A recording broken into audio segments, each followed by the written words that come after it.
Vale a pena fazer essa dieta da selva que está na moda nesse último momento? Eu gostaria de trazer esse ponto aqui para discutir com você hoje a respeito desse novo modelo de dieta que estão pregando por aí. E para você que não me conhece, me chamo Felipe Rocha, sou nutricionista e estou aqui no YouTube para poder te ajudar a eliminar gordura, ganhar massa magra, comendo de uma forma saudável e sem mistério.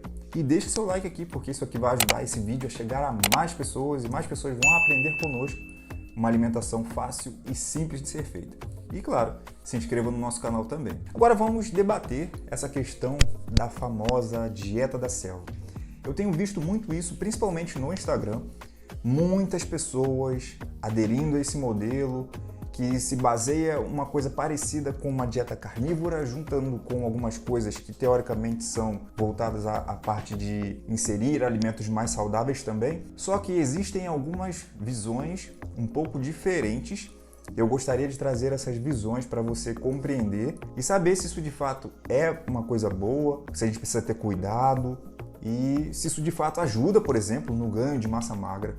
A primeira coisa que esse formato de alimentação prega é que a dieta da selva é uma dieta rica em gordura e carne, exatamente, em proteínas animais, em carne vermelha de preferência. Só que as carnes mais gordas possíveis, aquelas que têm o maior teor de gordura saturada na sua composição. Esse é o tipo de proteína que é mais bem visto nesse tipo de dieta. Isso se assemelha um pouco com a famosa dieta cetogênica, que no passado ela era bem discutida e usada sim, até mesmo eu já usei algumas vezes com alguns pacientes, só que com outro tipo de característica, essa característica ancestral, essa característica da selva. Então esse que é o grande ponto que a gente vai debater aqui primeiramente. O que eu vou trazer para você aqui entender? Um tipo de proteína com excesso de gordura saturada, quando a gente olha para esse tipo de proteína com excesso de gordura saturada, a gente precisa ter atenção a um fator. O excesso de gordura saturada já foi difundido e amplamente estudado que esse excesso de gordura saturada não é ideal para a nossa saúde. Essa é uma gordura que vai trazer malefícios para a nossa saúde quando ela é ingerida em altas quantidades. Só para você ter ideia, a maioria dos estudos mostram para a gente que nós devemos ter até 10% da nossa dieta da parte de gorduras com essa gordura saturada. Só que esse tipo de dieta, ela prega que essa gordura saturada ela deve estar em maior quantidade. Só se a pessoa colocasse um único bife gordo numa refeição, já bateria toda essa quantidade de gordura saturada. Só que essa pessoa que ensina a respeito dessa dieta da selva, ensina a comer carne o dia inteiro em grandes quantidades. E isso é um sério problema, como eu acabei de mencionar. Os estudos mostram pra gente que os níveis de colesterol LDL mais aumentados, eles são um risco cardiovascular para a nossa saúde. E esse LDL aumenta com o excesso dessa gordura saturada. E nós devemos ter muita cautela quanto a isso, para que a gente possa ter uma saúde adequada. Então, se alimentar não é uma moda. Se alimentar é algo que deve ser estudado, que deve ser colocado em prática de uma forma tranquila e que seja possível para todas as pessoas. Então, se você hoje está fazendo o consumo de altas quantidades de carne, você precisa ter cautela, porque existem vários riscos. Você pode desenvolver problemas renais por conta da sobrecarga dos seus rins. Você pode ter problemas com relação ao excesso de gordura na tua corrente sanguínea, como eu acabei de falar, o colesterol subindo. Isso pode fazer com que você tenha, por exemplo, problemas na questão cardiovascular. E isso também vai fazer com que você acabe tendo outros problemas, como a questão intestinal. Quando você exagera na quantidade de carne, de proteínas animais, o seu intestino ele fica danificado. Ele sofre um processo de putrefação. Na verdade, não o intestino, mas a carne que está presente nessa alimentação e vai piorando esse intestino cada vez mais, gerando um processo inflamatório nele que futuramente pode desenvolver até um câncer.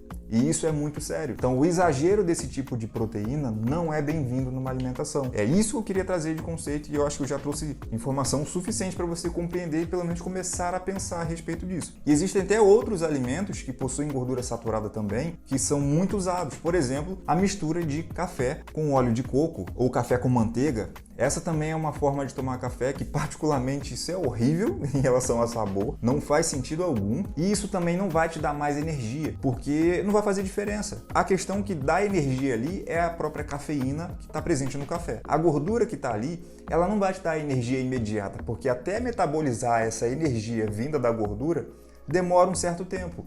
E isso também faz com que você adicione mais calorias ainda por conta da gordura. Não sei se você sabe, mas 1 grama de gordura tem 9 quilocalorias. Comparando com os outros macronutrientes, 1 grama de proteína tem 4 quilocalorias e 1 grama de carboidrato tem 4 quilocalorias. Quando você tem muita quantidade de gordura, você tem muita caloria. E isso acaba sendo um problema também, porque você vai ingerir muita caloria e pode ser ruim. Agora, por que essa dieta, entre aspas, dizem que funciona? Porque ela é retirada praticamente todo o carboidrato da dieta. Quando você retira o carboidrato, você reduz o nível de retenção e você reduz o nível de água dentro do músculo. Consequentemente, você reduz peso. Mas isso não significa que você está saudável. E você pode fazer isso durante um tempo, mas depois você acaba não sustentando, porque, de fato, é um problema. Outra questão que também é muito falada, e essa daqui é uma que também me traz uma certa preocupação, por conta da maneira como é dita, e eu tenho certeza que você não vai gostar do que eu vou te falar agora.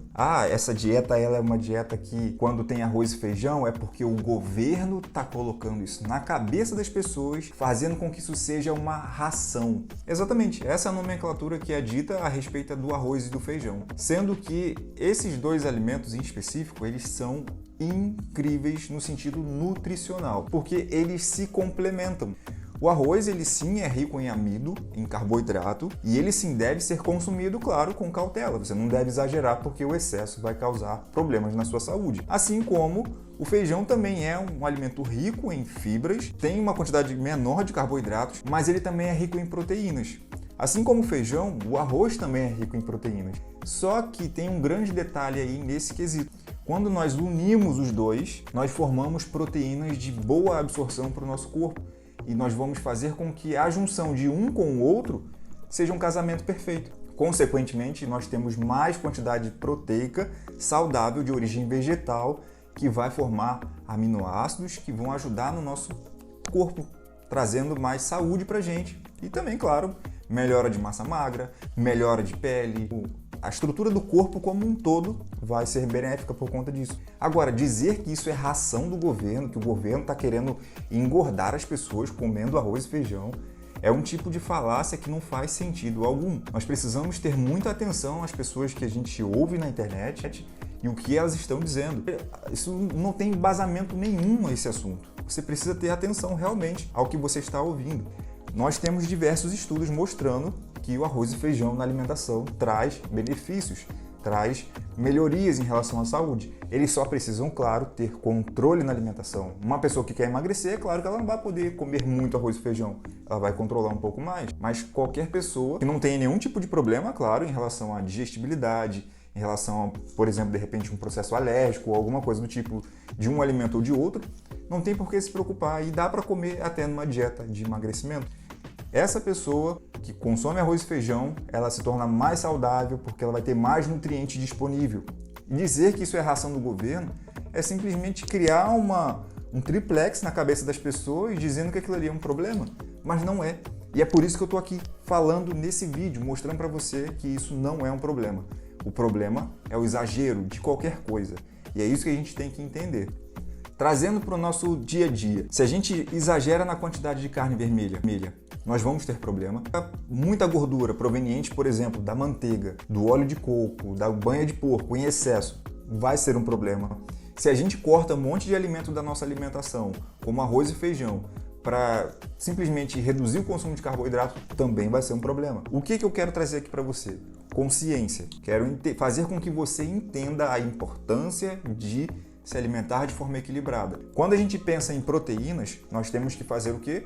O consumo de proteínas de baixa quantidade de gordura, que sim, elas são mais saudáveis, e esse tipo de gordura proveniente dessas carnes mais gordurosas, para momentos excepcionais. Por exemplo, uma festa que você foi, num churrasco que de repente você participou, de repente você foi no restaurante e tinha um corte diferente. aí ok você comer esse tipo de alimento, porque isso é uma coisa fora da sua rotina. Você não está fazendo toda hora, você está fazendo uma vez no mês, uma vez a cada 2 meses, não sei exatamente a frequência, mas que ela não pode ser frequente, realmente, de todo dia consumir. Isso vai ser um problema. Aí você vai dizer, Felipe, mas eu já vi gente falando que fez essa dieta durante 2 meses e está saudável. 2 meses é pouco tempo para a gente poder investigar e avaliar se essa pessoa realmente está saudável. Ela pode ter emagrecido e, claro, melhorou por conta de ter eliminado o excesso de gordura. Mas isso não é sustentável. E daqui uns anos, como eu acabei de falar, o colesterol dessa pessoa pode estar extremamente elevado. A quantidade de problema no intestino dessa pessoa pode ficar extremamente aumentada. E ela vai ser uma pessoa que provavelmente não vai conseguir sustentar isso por muito tempo. Vai começar a surgir esses problemas. Então a gente precisa ter muita cautela. E é isso que eu queria trazer para você aqui neste momento. Como eu acabei de falar, gorduras em excesso não vão ser boas. Colocar proteínas magras, sim, você vai ter ali mais eficiência, vai ter mais benefícios. E também inserir bastante vegetais e variedade de frutas.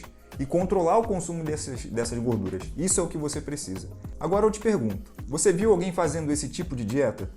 Deixa aqui nos comentários, que eu quero saber a sua opinião. E não esqueça de começar a me acompanhar aqui para poder aprender mais junto conosco. Eu espero ter sido claro com esse vídeo, trazendo esses pontos. Se você gostaria de saber mais a respeito desse assunto, comenta aqui embaixo, que eu posso tirar suas dúvidas aqui nos comentários. E é isso. Até o próximo vídeo. Tchau, tchau.